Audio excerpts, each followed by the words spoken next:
ہم بڑے آسان طریقے سے خداوند آپ کے کلام کو سیکھ سکیں اور پھر خداوند دوسرے لوگوں تک پہنچا سکیں تاکہ ان کے لیے ترقی کا باعث ہو، یسوع مسیح کے نام میں۔ تو ناظرین، آج ہم بات کرنے جا رہے ہیں مسیحی ازدواج پر، جو کہ ایک بڑا اہم مضمون جو ہے وہ چنا گیا ہے، چونکہ صدیوں سے مسیحی شادی شدہ زندگی ایک ماڈل ہے، ایک نمونہ ہے دنیا کے لیے۔ لیکن افسوس کے ساتھ کہنا پڑتا ہے کہ آج دور حاضرہ میں بہت ساری شادیوں کا انجام جو ہے وہ طلاق ہے، جو کہ اچھا نمونہ نہیں ہے۔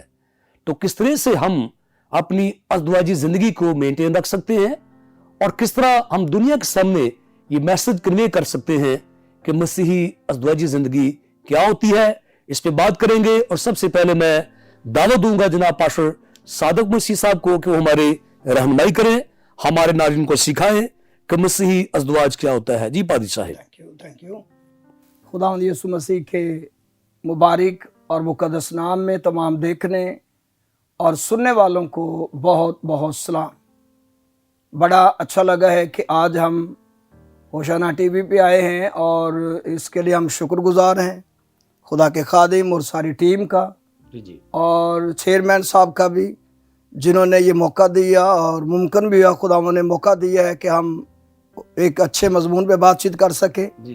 اور میں امید کرتا ہوں کہ آج اس پیغام کے وسیلے سے تمام سننے اور دیکھنے والے برکت پائیں گے۔ جی بالکل۔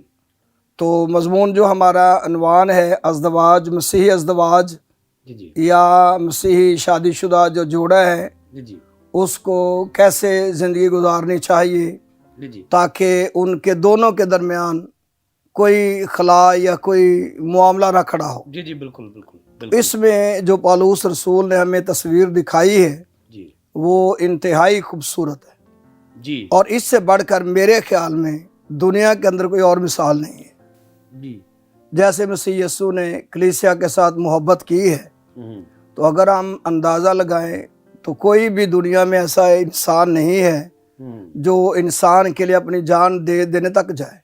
جی بالکل بالکل۔ اور پھر اس دوسرے انسان کی ہمدردی کے لیے، اس کی بھلائی کے لیے، اس کی بہتری کے لیے اپنے منہ پر تکوائے یا پسلی میں بالا کھائے یا اپنی بےعزتی کو محسوس کرے، یہ کوئی بھی نہیں کر سکتا۔ جی۔ اور یہ مثال صرف اور صرف ایک ہی ہستی ہے جس کا نام یسوع المسیح ہے، جنہوں نے اپنی کلیسیا کے لیے اس ساری باتوں کی پرواہ کیے بغیر اپنے آپ کو صلیب تک جانے کے لیے کوئی دریغ نہیں کیا۔ جی بالکل ایسے ہی ہے۔ تو بالکل اس طرح جو مسیحی شوہر ہے وہ خداوند یسوع مسیح اور کلیسیا کی اگر وہ اس محبت کو جان جائے تو میرے خیال میں دونوں کے درمیان کبھی کوئی کلیش آ ہی نہیں سکتی۔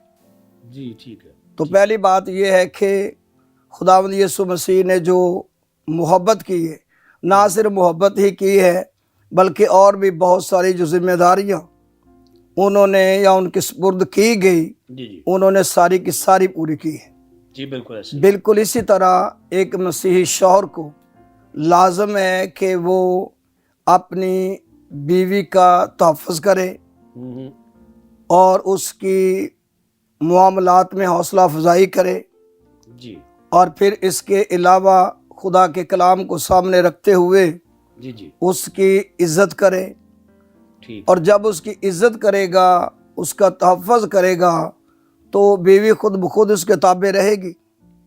جی بالکل بالکل۔ تابع وہ اسی طرح سے رہے گی جب وہ بڑی محبت کی روح سے، پیار کی روح سے اس کے ساتھ گفتگو جو ہے وہ کرے گا، اور ہر ایک چیز جو اس کے ذمے ہے اس کی ذمہ داری کو نبھانے کے لیے اپنے آپ کو وقف کرے گا، جیسے میرے خداوند نے وقف کیا۔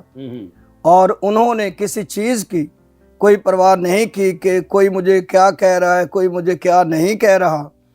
اس لیے مسیحی شوہر کے لیے انتہائی لازم ہے کہ وہ اپنی بیوی سے محبت بھی کرے اور ساتھ ساتھ ذمہ داریوں کو بھی پورا کرے۔ جو کچھ اس کے ہینڈ اوور کی گئی ہیں، ذمہ داریاں اسے دی گئی ہیں، مثال کے طور پر بچوں کے سامنے اونچا نہ بولے، بچوں کے سامنے کوئی ایسی بات نہ کرے جس سے جو بچوں کی زندگی پہ اثر ہو، تو ایک جو مسیحی خاندان ہے، جو معاشرے کی ایک اکائی ہے، اس میں اطمینان اور سکون اور بہتری قائم رہ سکتی ہے۔ جی بالکل، اگر وہ اپنی ذمہ داریوں میں تھوڑی سی بھی کوتاہی کرے گا تو کلیش آ جائے گی، جی مسئلہ کھڑا ہو جائے گا۔ بالکل بالکل بالکل، تو کئی جوڑوں کو میں نے دیکھا ہے اس مسیحی زندگی میں کہ وہ اس بات کو نہ سمجھتے ہوئے اپنی زندگی کو تباہی بربادی کی طرف لے جا رہے ہیں۔ لے جا رہے ہیں۔ لیکن میں تو تمام سننے والوں کو کہنا چاہتا ہوں، تو میرا یہ خاص پیغام شادی شدہ جوڑوں کے لیے ہے کہ جتنے بھی مسیحی شادی شدہ جوڑے ہیں، جی برائے مہربانی خدا کے زندہ مقدس کلام کی روشنی میں اپنی زندگی کو گزارنا شروع کریں، تاکہ معاشرے میں ایک اچھا اثر پڑے اور معاشرہ بہتر سے بہتر ہوتا جائے اور ہم بہت بڑے گناہ سے بچ بھی سکیں۔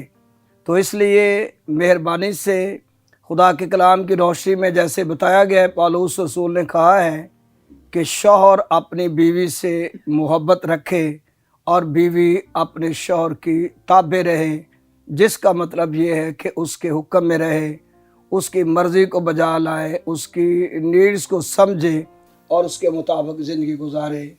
خدا آپ سب کو برکت دے۔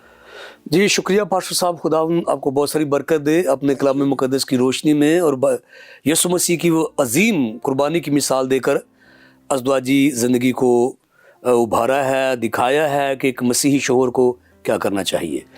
تو ناظرین، خدا کے خادم نے بڑے سادہ الفاظ کے ساتھ ہمارے سامنے وہ نمونہ، وہ ماڈل رکھا ہے جس کا کوئی بھی انکار نہیں کر سکتا، اور اے کاش مسیحی خاوند جو ہے وہ مسیح کی عظیم قربانی کو سمجھے اور اسی طرح بیوی سے محبت رکھے اور بیوی تابع رہے، تو ایک ایسا یہ ازدواج ہوگا جو ٹوٹ نہیں سکتا۔ یہ ہم سیکھیں گے، اور میں گزارش کروں گا جناب پاسٹر بوٹا مسیح سے کہ ہمارے ناظرین کو بتائیں کہ مسیحی ازدواجی زندگی کس طرح سے بسر کرنی چاہیے۔ جی پادری صاحب۔ شکریہ تمام سننے دیکھنے والوں کو مسیح کی محبت میں بہت بہت سلام۔ پاسٹر صاحب آپ کا بھی شکریہ کہ آپ نے ہمیں وقت دیا کہ ہم یہاں آ کر خدا کی بات جو ہے اس کے لوگوں تک پہنچا سکیں، تو شکر گزاری کرتے ہیں آپ کی بھی۔ تو اصل میں یہ جو خدا کے کلام کے اندر ہمیں سکھایا گیا ہے، پولس رسول ہمارے سامنے نمونہ بنے ہیں کہ بیویاں جو ہیں وہ اپنے شوہروں کے تابع رہیں، اور شوہر جو ہیں وہ اپنی بیویوں سے محبت رکھیں۔ اور جب یہ کلام ہماری زندگی سے ہٹ جاتا ہے، کلام پر ہم توجہ نہیں دیتے کہ ہمارے لیے حکم کیا ہے، ہمیں سکھایا کیا گیا ہے، ازدواجی زندگی ہے کیا مسیح میں، تو ہم جو والدین ہیں، جب ہم اپنے نوجوان نسل کے سامنے گھر کے اندر ہوتے ہیں تو ہم ہر وقت ایک دوسرے کو نکتہ چینی کرتے رہتے ہیں، تو وہی باتیں جو ہیں وہ آگے پھر ہماری نوجوان جو نسل ہے، ہمارے بیٹے ہیں بیٹیاں ہیں، یہ ان کے اندر ٹرانسفر ہو جاتی ہیں، اور پھر وہ ان کی زندگی کے اندر جیسے جیسے وہ بڑھتے ہیں ان کی زندگی کے اندر وہ پروسیس چلتا رہتا ہے۔ اور جب وہ شادی کے ایام تک پہنچتے ہیں، جب ہم ان کی شادی کر دیتے ہیں، تو پھر جو ہماری عادت ہوتی ہے، جو ہماری باتیں ہوتی ہیں، جو ہم اپنے بچوں کے سامنے کرتے ہیں، پھر وہ جب ان کی زندگی کے اندر ہوتا ہے، جب وہ اس لیول پر پہنچتے ہیں تو پھر وہی باتیں ان کی زندگی کے اندر ہوتی ہیں۔ یعنی آپ کے خیال میں جو روٹ ہے، جو بنیاد ہے، وہ اگر وہ خراب ہو جائے تو آگے سلسلہ جو ہے وہ تباہی کا شروع ہو جاتا ہے۔ بنیاد اصل میں ٹھیک ہے تو پھر زندگی کے اندر کسی موڑ پر بھی خرابی نہیں آ سکتی۔ یعنی وہ زندگیاں، وہ جوڑے، وہ شادی شدہ جو ہیں، جب وہ گھر کے اندر ایک نمونے کے طور پر اپنے بچوں کے سامنے، اپنے گھر کے اندر ایک دوسرے کی، بیوی جو ہے وہ شوہر کی تابع فرمانی کرے گی، شوہر جو ہے بیوی کی وہ عزت کرے گا، اس سے پیار کرے گا، تو پھر اس زندگی کے اندر کبھی بھی پھوٹ نہیں آ سکتی، اس کے اندر دراڑ نہیں آ سکتی، وہ خوبصورت سے خوبصورت زندگی گزرے گی۔ اور جو زندگیاں خوبصورت گزرتی ہیں اس سے ہی مسیحی کا نام دیا گیا ہے، وہی مسیح ازدواجی زندگی ہے، وہی مسیح جوڑا جو ہے نا وہ نمونہ بن کر ہمارے سامنے آتا ہے۔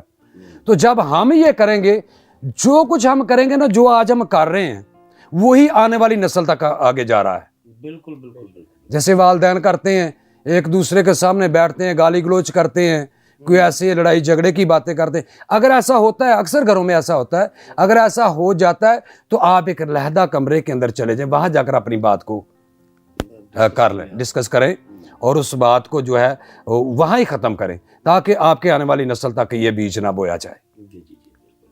جب آپ ان کے سامنے اچھا بیج بوئیں گے تو وہ اچھا ایک پودا بن کر نکلے گا, وہ اچھا پھل دے گا. جی بالکل بالکل. ٹھیک ہے. آج دیکھنے میں آتا ہے کہ بہت ساری فیملیاں, بہت سارے گھرانے جو ہیں وہ چھوٹی چھوٹی باتوں سے جو ہے وہ ٹوٹے ہیں. ایسے ہی ہے. اور یہ مسیحیت کے اندر ایسا نہیں ہے. بلکہ میں آپ کی بات میں اضافہ کرنا چاہتا ہوں. انٹرنیشنل جو سروے کیا گیا ہے طلاق کے تعلق سے, تو اس میں ٹاپ 10 پہ جو بات آئی ہے وہ چھوٹی چھوٹی باتیں ہیں, چھوٹی چھوٹی باتیں, بڑے بڑے معاملات نہیں ہیں, چھوٹی چھوٹی باتوں سے طلاقیں ہوئی ہیں. تو حالانکہ یہ جو مسئلہ ہے, یہ جو طلاق لفظ ہے, یہ ہمارے خدا کو پسند ہی نہیں ہے. ہمارے مذہب کے اندر, ہمارے کلام کے اندر یہ نہیں, کلام کے اندر لکھا ہے کہ خدا ملول ہو جاتا ہے, یعنی خدا غم میں چلا جاتا ہے. گنجائش نہیں ہے, گنجائش ہی نہیں ہے. اس میں جتنی محبت کی جائے, جتنی ایک دوسرے کے ساتھ محبت میں آپ آگے بڑھتے ہیں, اتنے ہی مسیح جو ہے وہ آپ کی زندگی کے اندر زیادہ کام کرے گا. تو اس سے بہتر یہ ہے کہ آپ کلام کو سامنے رکھیں, کیونکہ جب آپ ازدواجی زندگی کے اندر آگے بڑھتے ہیں تو آپ عہد و پمال کس کے ساتھ کرتے ہیں؟ خدا کے ساتھ, نہ کہ خادم کے سامنے, نہ لوگوں کے سامنے, خدا کے ساتھ آپ کرتے ہیں. تو جب یہ بات آپ خدا کے ساتھ کریں تو اسے اپنے ذہن کے اندر رکھیں, اپنے دل میں رکھیں. جیسے داؤد نبی بڑی خوبصورت بات کرتے ہیں کہ میں نے تیرے کلام کو اپنے دل میں رکھ لیا تاکہ تیرے خلاف گناہ نہ کروں. جب گھروں کے اندر ہمارے یہ دراڑیں پڑ جاتی ہیں ایک دوسرے کی چھوٹی چھوٹی باتوں سے, تو ہم خدا کے کلام کو اپنے دل میں سے نکال دیتے ہیں اور پھر ہمارے سامنے مسئلے کھڑے ہو جاتے ہیں. پھر ہماری جو زندگی جو بڑی خوبصورت گزر رہی ہوتی ہے اس کے اندر دراڑ پیدا ہو جاتی ہے. اور یہ ہوتی ہماری اپنے کاموں کی وجہ سے ہے, کاموں کی وجہ سے, چھوٹی چھوٹی باتوں کی وجہ سے. اگر یہ زندگی دیکھو ایسے بھی گزر رہی ہے, اگر اسے محبت کے ساتھ گزاریں گے تو اور زیادہ خوبصورت ہو جائے گی. ہم مسیح کے قربت میں آ جائیں گے, قریب آ جائیں گے, اور زیادہ قریب آ جائیں گے. جب ہم خدا کے قریب آ جائیں گے تو خدا جانتا ہے کہ اس نے کیسے اپنی کلیسیا کو سنبھالا ہے. اس نے اپنی جان کی پرواہ نہیں کی. اس نے ہمیں بچانے کے لیے, ہماری زندگیوں کو, ہمارے گھرانے کو بچانے کے لیے, ہماری دعاجی زندگیوں کو آگے بڑھانے کے لیے اس نے اپنی جان کا فدیہ نہیں دیا. اس نے دریغ ہی نہیں کیا تاکہ ہم بچ جائیں, تاکہ ہم اپنی زندگیوں کو بہتر بنا سکیں, اور آنے والی نسلوں تک ہم نمونہ بن کر اس کے سامنے جب جائیں تو ہماری آنے والی نسلیں جو ہے وہ بہتر سے بہتر زندگی کے ساتھ. جی شکریہ پادری صاحب, خدا آپ کو بہت ساری برکت دے. آپ نے انتہائی مختصر وقت میں بائبل مقدس کی وہ مرکزی بات ہمیں بتا دی ہے کہ جب جب خدا کے لوگ کلام کے قریب آئیں گے ان کی زندگیاں مضبوط ہوں گی اور ازدواجی زندگی بھی مضبوط ہوگی. تو ناظرین, خدا کے خادم نے ہمیں بتایا کہ بہت سارے جوڑے جن کا انجام جو ہے وہ طلاق ہوتا ہے, تلخیاں ہوتی ہیں, اس کا سبب خدا کے کلام سے دوری ہوتی ہے.